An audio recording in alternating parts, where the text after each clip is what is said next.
Assalamualaikum warahmatullahi wabarakatuh. Sebelumnya izinkan saya untuk memperkenalkan diri. Perkenalkan, nama saya Najwa Tirta Rahinda, NPM 221407076.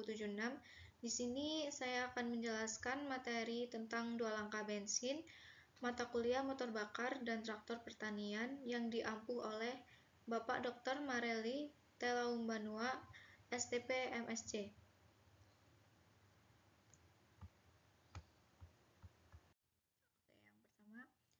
Saya akan menjelaskan pengenalan mesin bensin terlebih dahulu. Mesin bensin itu adalah mesin yang menggunakan pencampuran antara udara dengan bensin sebagai bahan bakar untuk menghasilkan tenaga. Nah, pada mesin bensin, umumnya udara dan bahan bakar dicampur oleh karburator atau sistem injeksi sebelum masuk ke ruang bakar. Bahan bakar yang bercampur udara itu mengalir ke dalam ruang bakar dan dikompresikan dalam ruang bakar tersebut. Kemudian dipercikan busur api yang berasal dari busi.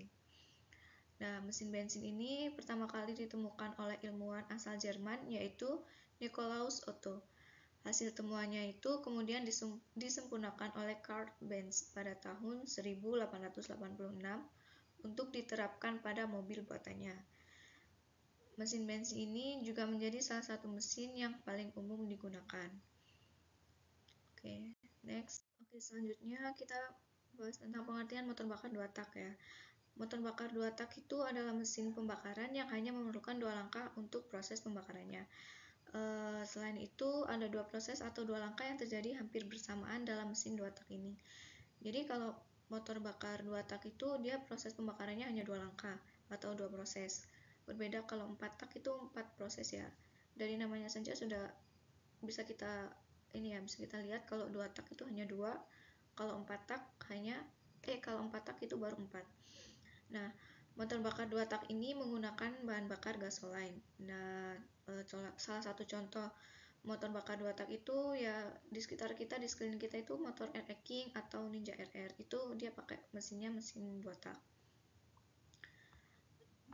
Selanjutnya kita bahas soal komponen pada mesin dua tak.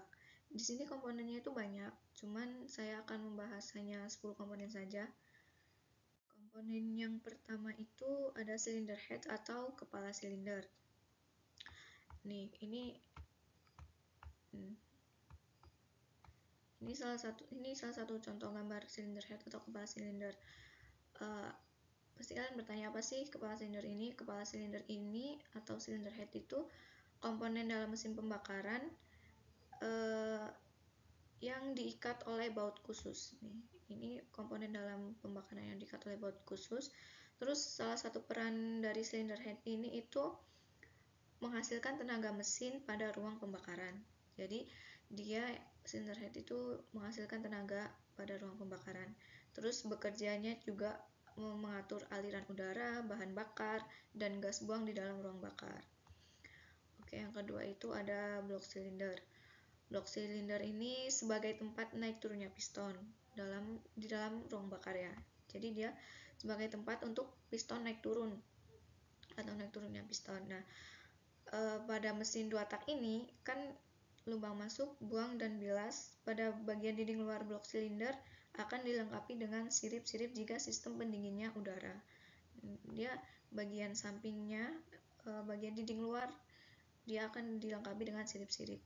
Fungsi utama dari blok silinder ini sendiri itu sebagai tempat dudukan sebagai tempat dudukan atau naik turunnya piston kan pada mesin. Nah, bentuk lubang silinder akan menyesuaikan dengan bentuk piston. Jadi bentuk lubang silinder dalam blok silinder ini menyesuaikan sama pistonnya. Jadi ya agar komponen pistonnya itu naik turun dalam lubang tersebut bisa pas gitu ya. Nah, dia itu harus memiliki ketahanan yang tinggi juga, ketahanan panas yang tinggi, dan dia bisa memancarkan panas dengan baik untuk mengurangi panas yang berlebihan. Dia emang harus memiliki ketahanan panas yang tinggi, tapi dia juga harus memancarkan panas dengan baik biar tidak terjadi panas yang berlebihan. Selanjutnya komponen yang ketiga ini ada busi. Nih, namanya tidak asing terdengar ya busi ini. Busi ini dia ada di komponen 2 tak maupun 4 tak.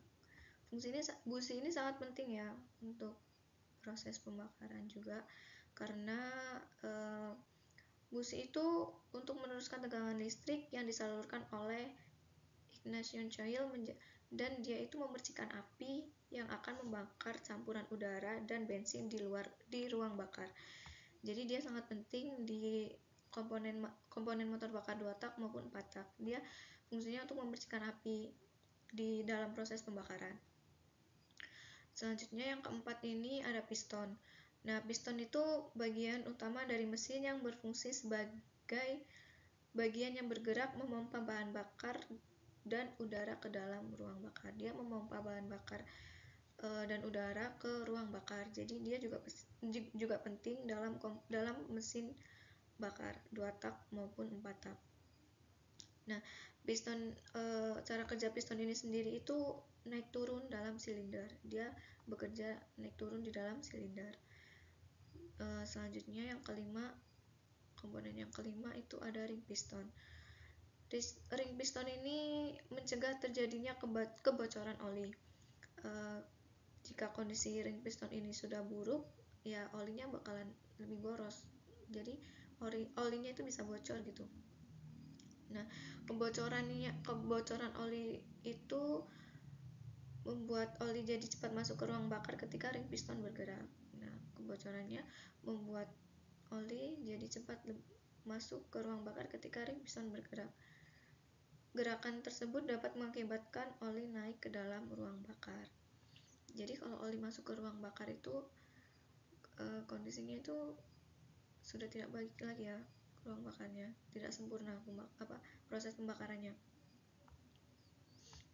Selanjutnya komponen yang keenam ini ada batang piston. Batang piston itu menghubungkan piston ke crankcase atau poros engkol. Nah, sistem ini membentuk mekanisme sederhana yang mengubah gerak lurus atau linear menjadi gerak melingkar batang piston ini. Fungsi dari batang piston ini sendiri itu yang saya ketahui yang pertama itu menghubungkan piston kan dan poros engkol. Terus dia memindahkan gaya piston ke poros engkol serta membangkitkan geraknya itu melingkar, dan yang terakhir mengubah gerak lurus piston menjadi melingkar pada poros engkol. Ya, ini salah satu gambar batang pistonnya. Nah, kita komponen yang ketujuh kita membahas tentang poros engkol nih. Ini di gambar ini ada batang piston nih. Nah, poros engkol ini sendiri memiliki fungsi untuk mengubah gerak naik turun torak menjadi gerak putar dan perantara connecting rod. Connecting rod itu apa? Connecting rod itu ini batang piston. Nih, jadi gerak ini pada akhirnya juga menggerakkan roda penerus atau roda gila. Nih, ini kan poros engkol, ini batang pistonnya. Nah, batang piston ini nanti dia akan bergerak naik turun dan juga dia gerak melingkar. Naik turun atau gerak melingkar gitu. Terus komponen selanjutnya, komponen yang ke-8 itu ada bearing atau lacquer. Bearing itu bantalan yang berfungsi untuk membuat gerakan sistem rotation. Bearing itu berfungsi untuk membuat gerakan sistem rotating. Nah, selain itu komponen ini juga berguna sebagai penyeimbang motor. Komponen ini umumnya terdapat pada sistem berputar kendaraan seperti kopling dan roda. Ini gambar bearing. Selanjutnya itu ada komponen yang ke-9 itu ada crankcase. Crankcase merupakan bak engkol atau tempat untuk poros engkol yang terletak pada bagian blok di bawah blok silinder. Jadi crankcase ini letaknya di bawah blok silinder ya. Tadi kan komponen blok silinder sudah saya jelaskan di atas. Ini letaknya di bawah blok silinder. Terus crankcase itu fungsinya sebagai tempat atau dudukan poros engkol dan bantalan poros engkol. Nah, yang selanjutnya itu ada sel oli. Komponen ini bentuknya bulat seperti baut ya, seperti baut atau mur. Bentuknya bulat. Meskipun dia berukuran kecil, fungsi ini mampu melindungi celah pada mesin untuk mencegah keluar masuknya oli. Jadi dia fungsinya untuk mencegah keluar masuknya oli ke ruang bakar ya. Terus dia juga agar tidak terjadi kebocoran cairan dan udara. Tidak hanya itu, oli juga menjaga tekanan pada mesin. Sel oli ini menjaga tekanan pada mesin. Itu komponen-komponen yang saya jelaskan dalam motor bakar 2 tak. Banyak sebenarnya komponennya, cuma saya hanya menjelaskan 10. Selanjutnya saya akan menjelaskan tentang prinsip kerja dalam 2 langkah bensin. Langkah yang pertama itu bergeraknya piston dari titik mati B ke titik mati A. Nah, pergerakan ini menyebabkan adanya penurunan tekanan pada crankcase atau ruang bawah piston. Dan penurunan ini juga mengakibatkan terhisapnya campuran udara, bensin, serta oli samping menuju crankcase dari atmosfer yang tekanannya lebih tinggi. Pada saat bersamaan juga, ruang bakar bawah piston ini mengalami penurunan tekanan setelah piston menutup saluran buang. Ruangan yang berada di atas piston mengalami kenaikan tekanan. Setelah itu, sebelum piston mencapai titik mati atas, busi akan memercikan api untuk pemicu pembakaran. Jadi langkah yang pertama ini bergeraknya piston dari titik mati B ke titik mati A. Nah, langkah yang pertama ini pergerakannya itu penurunan tekanan ya pada crankcase dan ruang bawah piston. Terus saat penurunan juga mengakibatkan terhisapnya campuran udara, bensin, serta oli menuju crankcase. Nanti ada salah satu skema gambarnya. Kita lanjut saja pada langkah yang kedua itu. Langkah yang kedua itu terjadinya pembakaran di ruang bakar yang menghasilkan tekanan yang sangat besar. Nah, setelah itu piston terdorong ke titik mati bawah. Gerakan piston juga menyebabkan peningkatan tekanan pada crankcase. Selanjutnya, saat transfer port terbuka, campuran udara, bensin, dan oli samping terdorong masuk ke ruang bakar melalui transfer port. Nah, pada langkah ini, meskipun ada tekanan pada crankcase, udara tidak ada yang keluar dari crankcase. Tekanan campuran udara, bensin, dan oli samping akan mendorong sisa pembakaran keluar ruang bakar. Terakhir, piston kembali ke titik mati atas dan kembali lagi ke langkah pertama.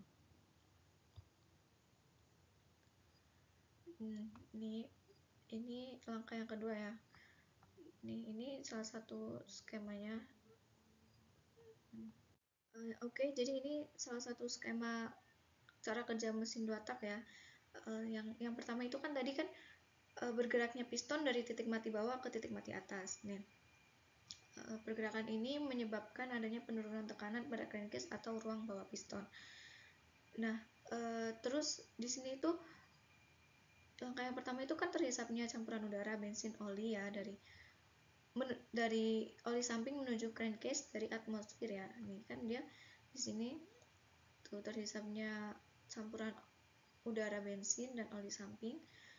Nah, pada saat yang bersamaan juga si ruang bawah piston ini mengalami penurunan tekanan setelah piston menutup saluran buang. Ini dia menutup tekanan, terus pistonnya menutup saluran buang. Ini kan saluran buang tuh, saluran buang. Nah, ruangan yang berada di atas piston mengalami kenaikan tekanan kan. Setelah itu, sebelum pistonnya mencapai titik mati bawah, busi akan memercikan api untuk memicu pembakaran. Nah, ini kan campuran udara, oli, bensin kan dia masuk. Terus setelah saat itu juga si saluran buangnya tertutup sama piston, dan di saat sebelum piston mencapai titik mati bawah, busi memercikan api nih. Businya memercikan api untuk pemicu pembakaran. Nah, nih businya memercikan api. Ini langkah yang pertama ya. Langkah yang pertama itu hisap di crankcase dan kompresi di ruang bakar. Singkatnya gitu. Hisap di crankcase dan kompresi di ruang bakar. Hisap di crankcase dan kompresinya di ruang bakar.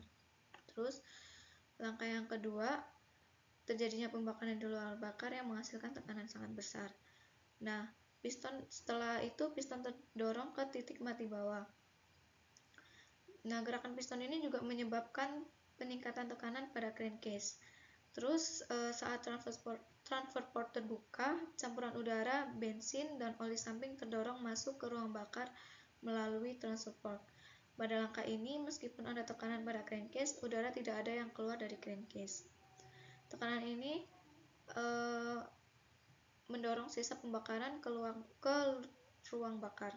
Piston kembali ke titik mati atas dan kembali ke langkah pertama. Nih ya, langkah yang kedua ini ledakan di ruang bakar dan pembilasan di crankcase ke ruang bakar. Nih ledakan yang warna merah ini di ruang bakar, terus dia pembilasan crankcase di ruang bakar. Lebih singkatnya kayak gitu ya, pada langkah kedua ledakan di ruang bakar dan pembilasan di crankcase ke ruang bakar. Pembilasan nih, crankcase ke ruang bakar. Dan di sini ada ledakannya.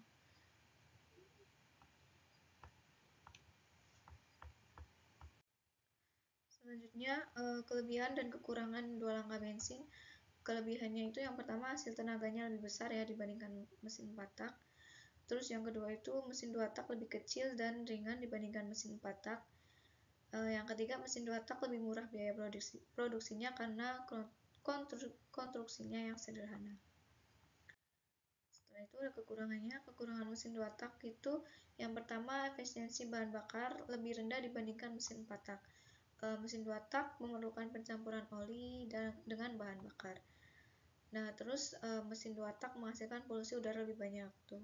Ya kayak contoh-contoh motor yang air hacking gitu kan, dia kan polusi udaranya jelas lebih banyak ya dibanding motor-motor yang lain yang 4 tak.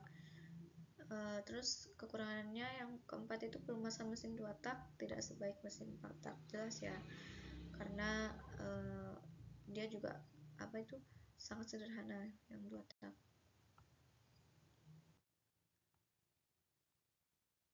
Sekian presentasi atau penjelasan yang bisa saya sampaikan. Mohon maaf jika ada salah kata atau ada kekurangan.